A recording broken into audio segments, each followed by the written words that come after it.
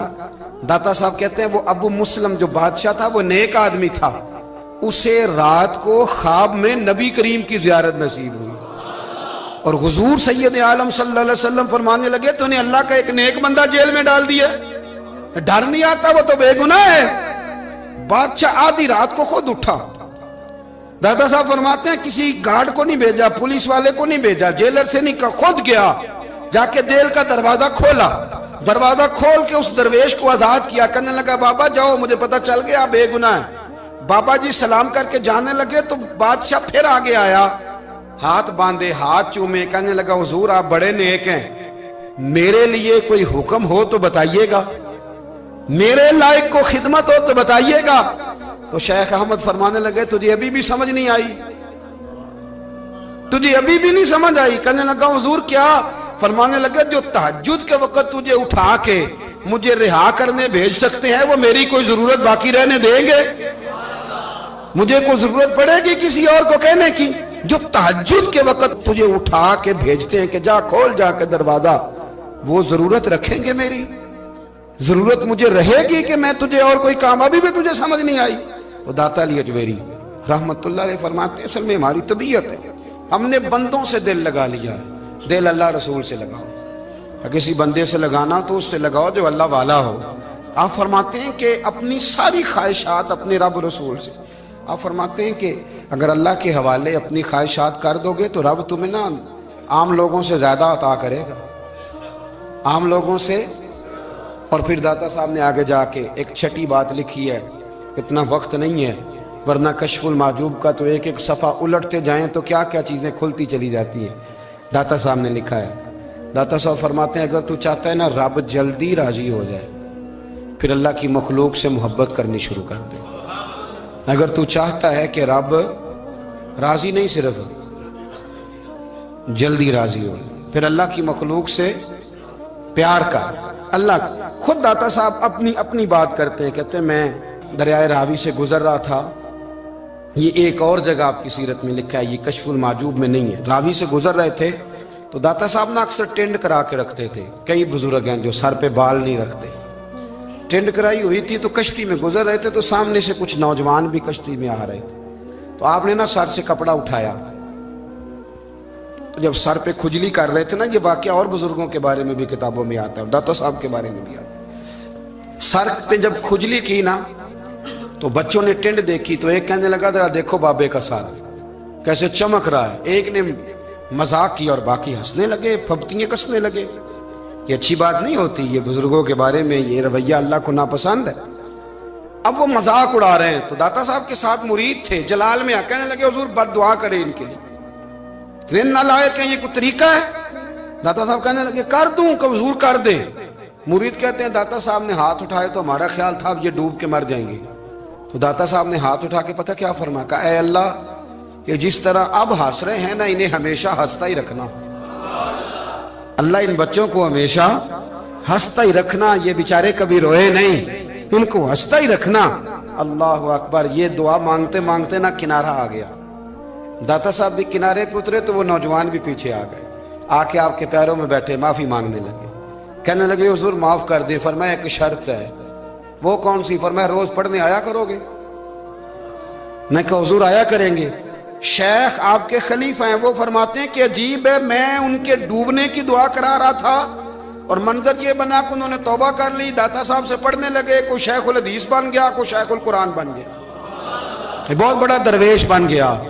کہتے میں ہمیشہ سوچا کرتا تھا کہ میں چاہتا تھا ڈوب جائیں، پر وہ ایسے تیرنے لگے ہیں کہ کئی اوروں کو تیرانے کی سہولت اللہ نے انہیں عطا کر دی، آسانی دے دی ہے. اوروں کو بھی بہت ساروں کو وہ لے کے اوپر کی طرف اٹھا کریں گے. داتا گنج بخش علی حجویری کہتے ہیں اللہ کی مخلوق سے بندہ مل جائے تو اسے شیشے میں نہ اتار. ہم لوگ نا اب سامنے والے کو شیشے میں اتارنے کی کوشش، اور نہ بھائی اب دنیا بڑی تیز ہے، تو جس کو شیشے میں اتارے گا نا وہ بھی تجھ سے تیز ہے، وہ تجھے شیشی میں اتار لے گا۔ اس لیے مہربانی کریں اب ان چکروں سے نکلیں۔ وہ کسی نے کہا تھا امام غزالی سے کہ مخلص دوست مجھے کیسا پتہ چلے گا کتنے ہیں؟ آپ فرمانے لگے اپنے دل سے پوچھ، جتنوں کے ساتھ تو مخلص ہے اتنے تیرے ساتھ بھی مخلص ہیں، اور اگر تو داؤ لگا رہا ہے دنیا کو تو پھر دنیا تجھ سے تیز ہے۔ پھر کوئی کسی چکر میں آنے والا بالکل نہیں۔ اس لیے کوشش کریں ہمیشہ۔ ایک حدیث پاک نہ پڑھ دوں، یہ بھی داتا صاحب نے لکھی ہے، بہت ساری کتابوں میں ہے پر داتا صاحب نے بھی لکھی ہے۔ نبی کریم علیہ السلام نے فرمایا جنت میں کثرت بھولے بھالے لوگوں کی ہوگی۔ جنت میں کثرت بھولے بھالے لوگ جنت میں، وہ جو آسمان پہ تارا لگا بھی آتے ہیں پھر شام کو دوبارہ لے بھی آتے ہیں، وہ تیز بڑے ہیں پر رہ ہمیشہ پیچھے جاتے ہیں۔ وہ جو سادے ہیں، جو چکروں میں نہیں پڑتے۔ اب یقین کریں اب تو نا لوگوں سے مل کے کئی دفعہ گھٹن ہونے لگتی ہے، بعض لوگوں سے ملاقات کر طبیعت لگتی نہیں زیادہ تر، اس لیے کہ محسوس ہوتا ہے کہانیاں گاڑ رہے ہیں، قصوں کی دنیا کے لوگ، یہ وہ بات میں وزن نہیں، وہ سرور نہیں۔ اور بعض لوگ آتے ہیں کچھ کہتے بھی نہیں، لیکن ان کے لب و لہجے میں اتنی مٹھاس ہوتی ہے کہ دل کرتا ہے کبھی یہ دوبارہ بھی آیا کرے، کبھی آئے، کبھی پھر ملے۔ تو معاشرے کو حسن دیں، معاشرے کے اندر کوفت نہ پیدا کریں۔ بات چونکہ وقت تھوڑا رہ گیا، داتا علی اجمیری کہتے ہیں اللہ کی مخلوق سے پیار کر، اللہ تجھ سے راضی ہوگا۔ آپ نے دلیل کے طور پہ بنی اسرائیل کا ایک واقعہ لکھا۔ آپ فرماتے ہیں بنی اسرائیل کے اندر ایک شخص تھا جو پہاڑ کی چوٹی پہ عبادت کرتا تھا، لوگ اوپر چڑھ کے ملنے کے لیے آتے تھے، رستے میں ایک ڈھلان تھی، لوگ اس پر چڑھتے تو پاؤں پھسل جاتے، بہت سارے لوگ گر جاتے۔ ایک دن وہ شخص کہنے لگا اللہ اگر تو اسے نہ بناتا تو کیا ہوتا، ایسے بیکار بنا دی، رب ناراض ہو گیا۔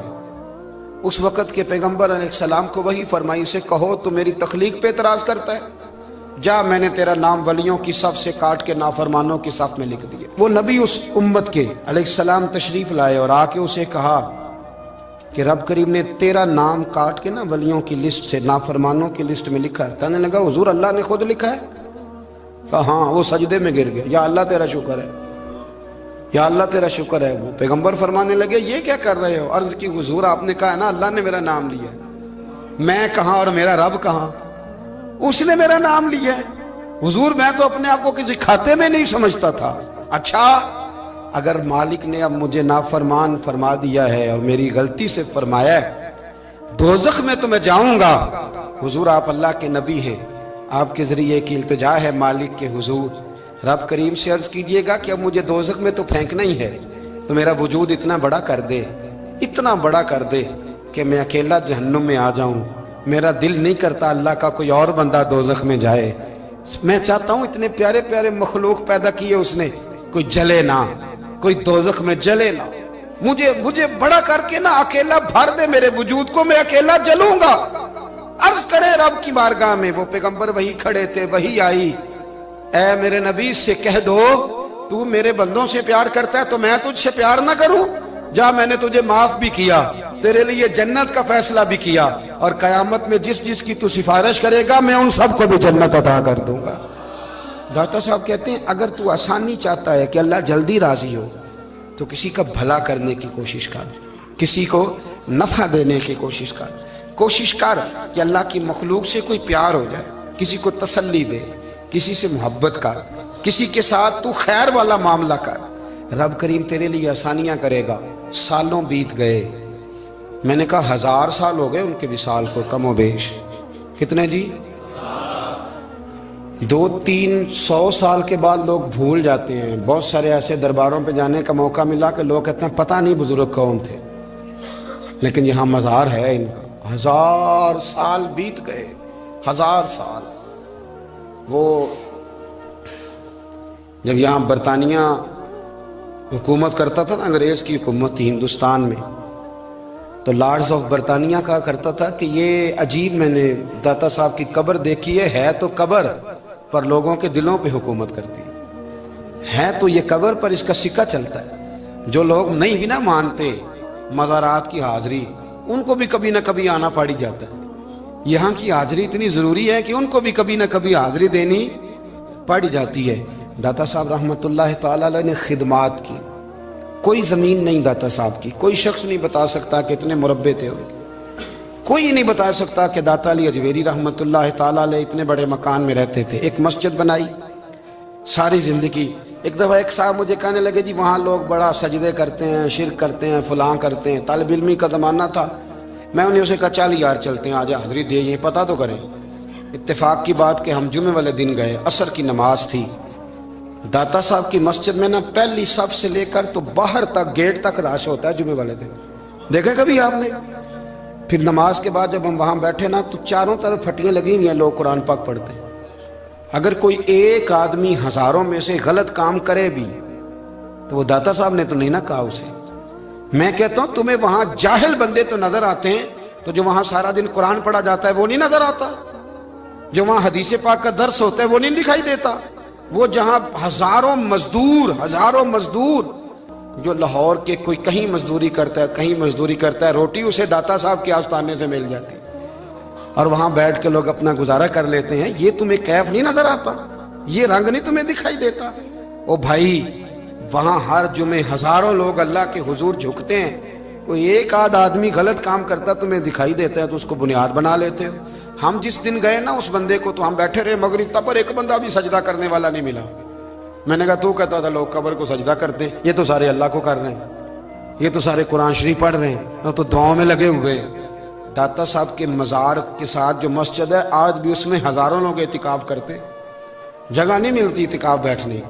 بھائی کیا بات کرتے، وہ تو دنیا سے چلے بھی گئے تو پھر بھی لوگوں کو اپنے مزار پر نمازیں ہی پڑھوا رہے ہیں، قرآن ہی پڑھوا رہے ہیں، جمعے ہی ہو رہے درس۔ داتا صاحب کے مزار پر مدرسہ قائم ہے جامعہ اجویریہ، درس نظامی کی کلاسیں لگتی ہیں، کتابیں چھپتی ہیں، دین کا کام ہوتا ہے، وہاں ایک پورا انسٹیٹیوٹ قائم ہے۔ مہربانی فرمائیں اب تعصب کی اینک اتار دیں، فرقہ واریت کا ذوق چھوڑ دیں، صحیح کو صحیح کہنا سیکھیں، اصل کو اصل کہنا سیکھیں، اور اہل حق سے بھی میری گزارش ہے ان کی تعلیمات کو سمجھیں، میلوں ٹھولوں سے، غیر شرعی باتوں سے بچیں۔ اللہ ان کے درجات بلند کرے، ہمیں ان کی راہوں کا مسافر بنائے۔ آخر دعوانا الحمد۔ معاملہ کیا کیسے ٹھیک ہو سکتا ہے؟ تو وہ طبیب کہنے لگا کہ یہ نہ کسی سے محبت کرتا ہے، جس سے محبت کرتا ہے اس سے بچھڑ گیا ہے، اور اس غم میں اس کیفیت میں چلا گیا، دوائیاں شوائیاں اثر نہیں کریں گی۔ تو وہ کہنے لگا ہمیں تو پتہ بھی کوئی نہیں کس سے اس کا پیار ہے، کس دوست کی، کس محبوب کی جدائی میں یہ پریشان ہے، تو کیسے پتہ کریں؟ تو وہ طبیب سیانا تھا، اس نے کہا یہ کون کون سے ملکوں میں جا چکا ہے؟ اس نے ملکوں کے نام لیے، تو اس طبیب نے نا اس کے کان میں ان سارے ملکوں کا ذکر کیا۔ جب وہ والا ملک آیا نا تو ہلکا سا چونکا ہو، کہنے لگا اس ملک کے اندر جتنے شہر ہیں ان کے نام بتاؤ۔ وہ شہروں کے نام لیے، تو جب وہ والا شہر آیا نا تو وہ ذرا تھوڑا سا اور چونکا، کچھ اس نے اب ہاتھ پیر بھی ہلانے شروع کیے، کہنے لگا اب اس شہر کے اندر جتنے محلے ہیں نا ان محلوں کے نام لو۔ اب جو ایک ایک کر کے محلے کے نام لینے لگے تو جب وہ والا محلہ آیا نا، شہر بغداد بھی کی ہے نشانی، اچیاں لمیاں چیراں، شہر بغداد دے ٹکڑے منگساں تے کرساں میرا۔ اور پھر انہیں کہتے ہیں وہ جب اس محلے کا نام آیا نا تو پورا چونک گیا۔ تھوڑے سے لوگ ہوتے تھے، تھوڑی سی آبادی ہوتی تھی، اس نے اس کے باپ سے کہا کوئی طریقہ اختیار کر، اس محلے میں بسنے والے جتنے لوگ ہیں نا ان لوگوں کی فہرست منگا، اس ملک سے، اس محلے سے ان لوگوں کی فہرست آئی۔ جب ایک ایک نام بولے جانے لگے اور جب نام آیا نا محبوب کا، نہ علمہ وچ پھسا سانو تو یار دی گل سنا، اور جب نام آیا نا اس محبوب کا تو پہلے اس کے ہاتھ کانپے، پھر اس کی نظر پھڑکی، پھر اس کی آنکھوں میں آنسو آئے، اور پھر اس نے آنکھیں کھول کے ہاتھ تھاما اپنے باپ کا اور رو کے کہنے لگا بابو آیا ہے، وہ یہاں ہے، ملاقات ہو جائے گی۔ پھر سمجھ آ گئی اس کی شفا کہاں ہے۔ میں کچھ دن پہلے ایک جگہ تعزیت، اور ڈرتا ڈرتا گیا تعزیت کرنے، پرانے جاننے والے تھے، دوستوں کا رشتہ تھا، تو میں ایک ہی بیٹا تھا، تو وہ مجھے پتا چلا کہ ٹرین ایکسیڈنٹ میں انتقال کر گیا، تو میں ڈرتے ڈرتے گیا کیونکہ معاملہ مشکوک تھا۔ اور جب میں تعزیت کے لیے اندر پہنچا تو ہمارے جو انکل تھے، جن کا میرے دوست تھے، وہ ان کے کچھ عزیز کہنے لگا کہ جی آپ کے ساتھ والے باہر جا سکتے ہیں؟ اور میں نے کہا چلے جاتے ہیں۔ میں دوستوں کو گاڑی میں بھیج دیا، اور جب میں نے اس سے بات چیت کی